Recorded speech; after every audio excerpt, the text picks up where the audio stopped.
Good morning and welcome to another week. To start us off, we're going to sing If You're Happy and You Know It. And we're going to do clap hands, nod head, laugh out loud, and shout, "We are." If you're happy and you know it, clap your hands. If you're happy and you know it, clap your hands. If you're happy and you know it, and you really want to show it, if you're happy and you know it, clap your hands. If you're happy and you know it, nod your head. If you're happy and you know it, nod your head.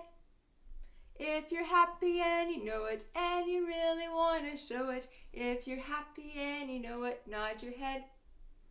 If you're happy and you know it, laugh out loud, ha ha! If you're happy and you know it, laugh out loud, ha ha! If you're happy and you know it, and you really want to show it, if you're happy and you know it, laugh out loud, ha ha! If you're happy and you know it, shout, "We are, we are!" If you're happy and you know it, shout, "We are, we are!" If you're happy and you know it, and you really want to show it, if you're happy and you know it, shout, "We are, we are!" So today Pastor Mike is talking on Daniel chapter 5 verses 1 through 9. And we are going to be learning about King Nebuchadnezzar's son, Belshazzar. So, Belshazzar, he's the king of Babylon right now. And Belshazzar was having a party with all of his important men and his wives. And they were drinking lots of wine, but they were using cups that were made out of gold and silver that had been taken from God's temple in Jerusalem. Because if you remember, King Nebuchadnezzar, when Daniel and his friends first were brought to Babylon, the Babylonians had also gone through the temple and taken a bunch of stuff, including these glasses, these wine glasses. And these wine glasses were holy, and they were not meant to be used as party instruments. And even more troubling was the fact that as King Nebuchadnezzar and all of his noble men, his important men, and his wives, as they were drinking it, they were praising false gods. And so they were worshiping people who don't even exist, because idols made out of gold, bronze, silver, wood, and stone are not real. Only God is real. So that's what's happening. They're having this party. They're having a good time. They're doing what they want. When all of a sudden, they see fingers of a human hand writing on a wall beside a lampstand. And King Belshazzar, so they're just seeing these fingers floating in the air. And King Belshazzar, he actually got to see the entire hand, just writing a message on the wall. And King Belshazzar was so scared. He shook, and he was so scared. His knees were knocking together, and he's standing there terrified. His face is going white because there's just this hand moving across the wall, writing words that they don't know. And Belshazzar was so scared, he actually fell down. So King Belshazzar is now sitting on the ground, and he's terrified. He does not know what is happening. He is so scared. And so, just like his dad, King Nebuchadnezzar had done, Belshazzar goes and yells for all of his enchanters, astrologers, fortune tellers, all of these people that work for him, who are supposed to tell him the meaning of dreams and strange writings on the wall, because he's going, "I don't know what it is, but this is scary. There was just this hand in thin air writing something on the wall. I can't read it. I don't know what it means." And he's terrified. And so he yells for all of these people to come. And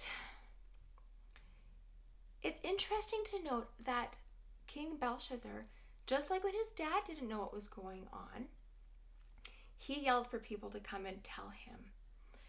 And it's the same cycle is continuing. King Belshazzar, just like King Nebuchadnezzar did in the beginning, is living life his own way. He's having fun. He's doing what he wants. Life is a party. And King Belshazzar doesn't need anyone but himself. He makes all the decisions, and he doesn't recognize that it's actually God who is in control. And King Belshazzar is worshiping false idols. He's not respecting God's property. He's not respecting who God is and the power of God.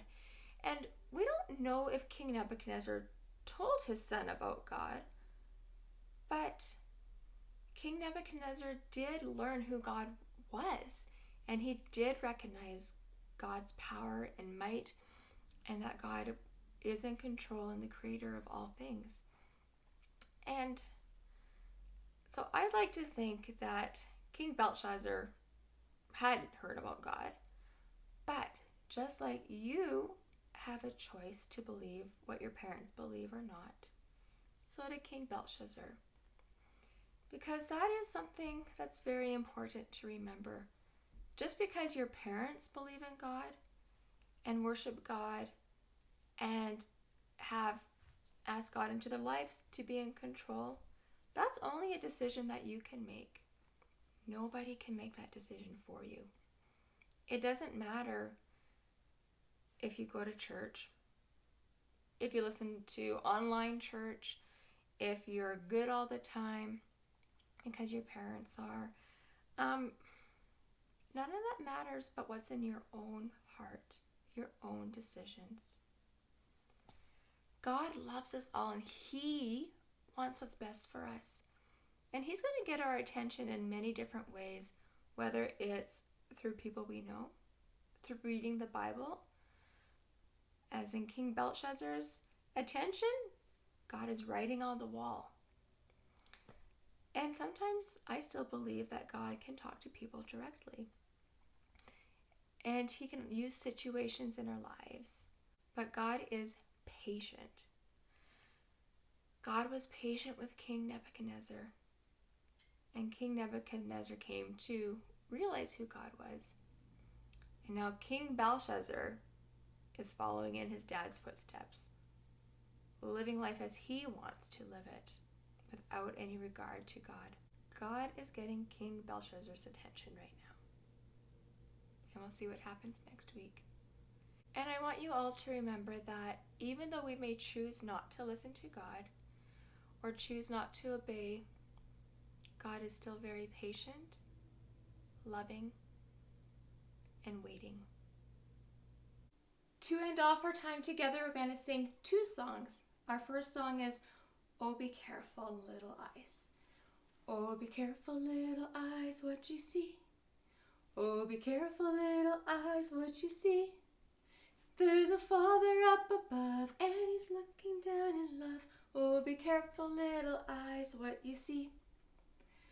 Oh, be careful, little ears, what you hear. Oh, be careful, little ears, what you hear. There's a Father up above, and he's looking down in love.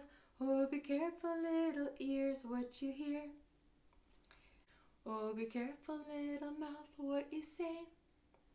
Oh, be careful, little mouth, what you say. There's a Father up above, and he's looking down in love. Oh, be careful, little mouth, what you say. And our last song is "My God is So Big." My God is so big, so strong and so mighty. There's nothing my God cannot do for you.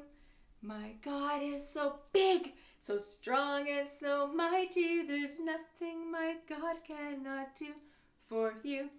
The mountains are his, the rivers are his, the stars are his handiwork too. My God is so big, So strong and so mighty, there's nothing my God cannot do for you and you and you and you and you and you.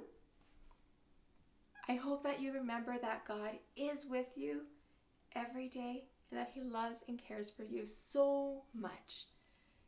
And I will see you this way next week. Bye for now.